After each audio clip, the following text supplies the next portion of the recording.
और चीज़ जो मैंने महसूस की, देखें ज़ीशान जी, जी। एक किरदार था 42 में मारा गया, ज़ीशान के अलावा खलील मारा गया, उसके बाद उनकी फैमिली। लेकिन कुछ हमारे मजहबी तबके ने इसको यूँ रंग देने की कोशिश की कि ज़ीशान को दाढ़ी की वजह से मारा गया। हमारा अलमिया पाकिस्तान में, मैं ज़ाती तौर पे ये समझता हूँ, जी, आपकी जी। राय में ले लूँगा, जी, जी। कि हम बहुत सारी चीज़ों को अपने तौर पे पेश करते हैं जी, जी। और उस प्रोपेगेंडे को खुद कैरी करते हैं, खुद उस प्रोपेगेंडे को तक़वियत देते हैं जो हमारे अपने खिलाफ होता है मजहबी तबके के ऊपर। देखिए ज़ीशान को यहाँ पे ये एक इस तरह का वो प्रोपेगेंडा किया गया जी, ज़ीशान को दाढ़ी वाला था इसलिए मारा गया। अब उसी केस के अंदर जी खलील भी मारा गया, उसकी दाढ़ी नहीं थी, उनकी बेगम मारी गई, उनकी दाढ़ी नहीं थी, बच्ची 13 साल मारी गई, उसकी दाढ़ी नहीं थी। तो खलील और दाढ़ी को जोड़ के कि ये इस तरह का तासुर देना पाकिस्तान में हर दाढ़ी वाले को मारा जा रहा है, तो क्या ये सही है? क्या ये एक रिएक्शन है।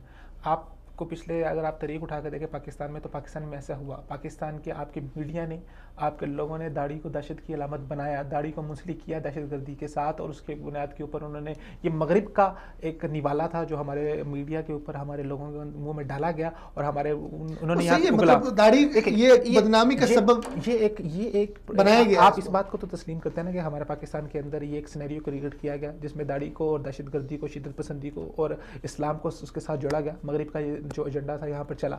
अब ये उसका रिएक्शन आ रहा है। अब वो लोग यही समझ रहे हैं कि जो वाक़या उन्होंने दाढ़ी की वजह से किया है, वो लोग तो उसको बेगुनाह समझ रहे हैं। सारी बात है, इसमें आप ही की गलती है, सिक्योरिटी की गलती है। पाकिस्तान में हर दाढ़ी वाला गैर महफूज है। अच्छा, अभी हालात काफ़ी बदल गए हैं। एक वक्त ऐसा आ गया था कि दाढ़ी को एक वहशत की अलामत बना दिया गया था और मामला बहुत ख़राब हो गए थे। अभी कुछ तब्दील है, अभी कुछ बेहतरी है। और ओवरऑल मैं एक बात बताऊं आपको, हमारा मीडिया जो चीज़ दिखा रहा होता है ना, वो मीडिया पे बैठे चंद लोग हैं। कितने लोग होंगे मीडिया को, जो पूरे पाकिस्तान 20 से 22 करोड़ आवाम है, मीडिया चलाने वाले आपके उंगलियों पे गिन लेंगे आप, सैकड़ों की तादाद में लोग होंगे। और जो खास तौर पर मीडिया के ऊपर पॉलिसी मेकर है, तो वो लोग वो पेश करते हैं जो वो सोचते हैं, और वो सोच आपकी पूरी 22 करोड़ आवाम की कतन सोच नहीं है।